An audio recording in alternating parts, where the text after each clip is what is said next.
Hey guys, it's Wednesday and it's AJ. I'm sorry that this video is late, but I've been having cat drama and the cat comes first before YouTube videos. So I do apologize with that, but I promise you, hopefully an informative and funny video, but I don't want to overpromise and underdeliver, so we'll see how it goes.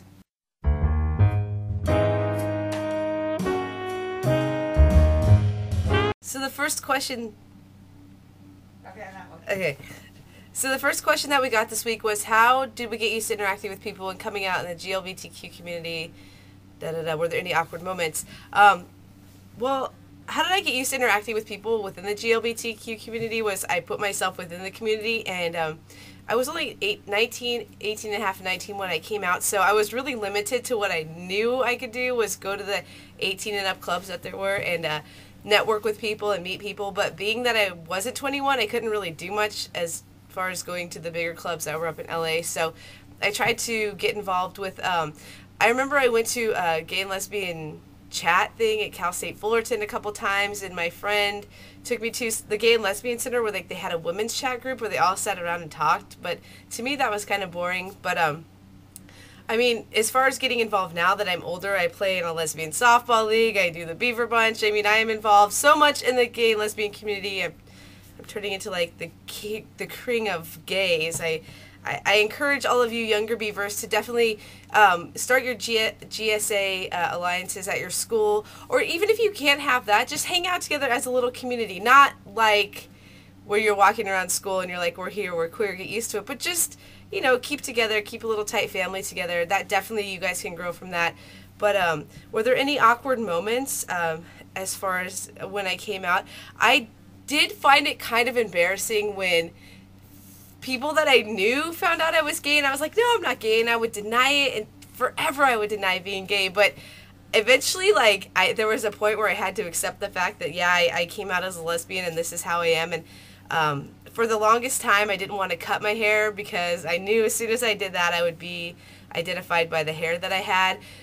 There was this really awkward time when I was having dinner at my grandpa's house, and one of my grandpa's girlfriend's sisters, yes, my grandpa's girlfriend, he's a pimp like that, asked me, like, we were at dinner and we were talking about, I don't know what we were talking about, obviously it had to do with gay stuff, and she looked at me and she's like, you're openly gay, right? And I was just totally shocked by her question that she would even ask that. It was just, and I mean, what am I going to say? No? And it just kind of like made me all hot inside, like, how do you know I'm gay? But it's obvious. I mean, everybody knew, but being directly asked that question made me feel a little bit uncomfortable.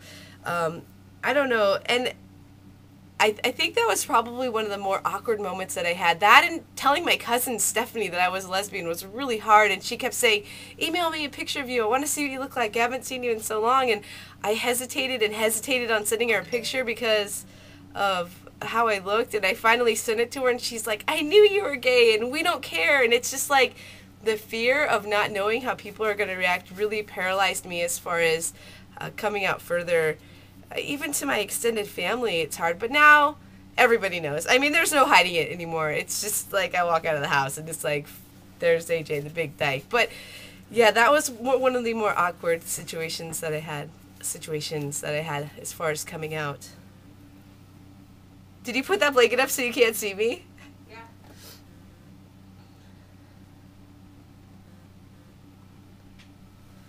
The second question is not meeting expectations within the GLBTQ community. And I mean, why put expectations on our group? I mean, and I'll just say gay community, like Lori said, as an umbrella term, so I don't have to keep using acronyms for everything. But why would we put expectations on ourselves when we should be bonding as a community? I mean, if you are a lesbian but you're not out, there's no expectations to come out of the closet, or we're not going to include you in our gay pride celebration or anything like that. I think that placing expectations on us to conform as a group is ridiculous. So as far as that's concerned, a little bit later in life, I don't know, like, there are no expectations. At least for me, I don't expect you to be like, I'm gay, I'm going to the gay pride parade, I'm going to be the grand marshal, and I'm going to have 15 girlfriends. I'm going to have a harem of women. There's absolutely no expectations that I can think of that I had to conform to. The only thing I just wanted to be included in anything gay. And I think the expectations of being included were kind of hard because you want to be part of every group. Like, I don't know. What are you staring at me for? I have something to say. Get in here then and say it. There's Come here and say it. Wait. There's butch expectations and there's femme expectations. As far as dating? Yeah. Well, come stand in here and tell them. I'm winding down. Melody says there's butch expectations and femme expectations as far as dating. You mean like roles? Yeah. Like what? But like that the other one expects. There's stuff you've told me that girls expect out of you. Like to be the protector? And the way you get down. The way I have sex? Yeah. That's not part of the question though. That's expectations. That's expectations in the bedroom. Well, that's an expectation. That's each other, it's saying expectations of the group. Well, that's a subcategory. that's side commentary from Melody. Thank you. Good night. Thank you. Good night. See how do I video? Anyway, Melody says there's expectations as far as like the butch femme dynamic in dating, but maybe that'll be a question and we can include that. But yeah, I can see your point. Thank you. Thanks, Melody. Thanks. And was there pressure to conform to queer culture with added stress and opportunity to find a niche in community, or a little bit of both? Was there pressure to conform to a queer culture? I think once you put yourself out there as gay or lesbian, you've already conformed to the culture. I mean, how much more out there can you put yourself? Finding your own niche would be like, I guess... Unless you become a has-been. A has-been. Shut up!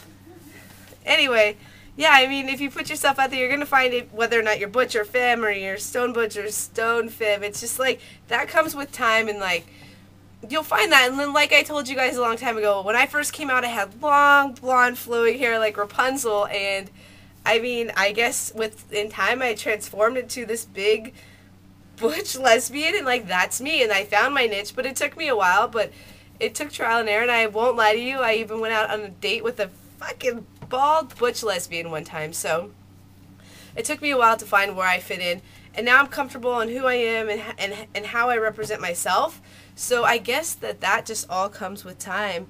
It's just like going to a new school or something. You guys you go and you're like all timid and scared, and then like you find your little group that you want to hang out with. I think that all comes in with time, definitely. So those are my answers for the week. I'm really, really sorry for a late video.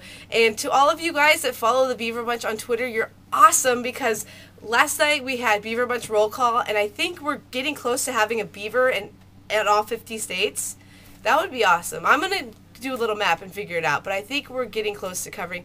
We have you in West Virginia and Delaware and like all these little states that I forget even exist, which is awesome. And thanks just for being a beaver. It's awesome. And you guys are incredible. And last week we celebrated our 1-year anniversary on YouTube, and you guys you make my life exciting, because you guys sit here and watch me talk for 5 or 6 minutes a week, and you leave comments, and it just means so much to me, and I hope our videos mean a lot to you. Even if my answers to the questions make no sense, I hope you guys can take something from it. So I'll see you guys next Wednesday. Bye.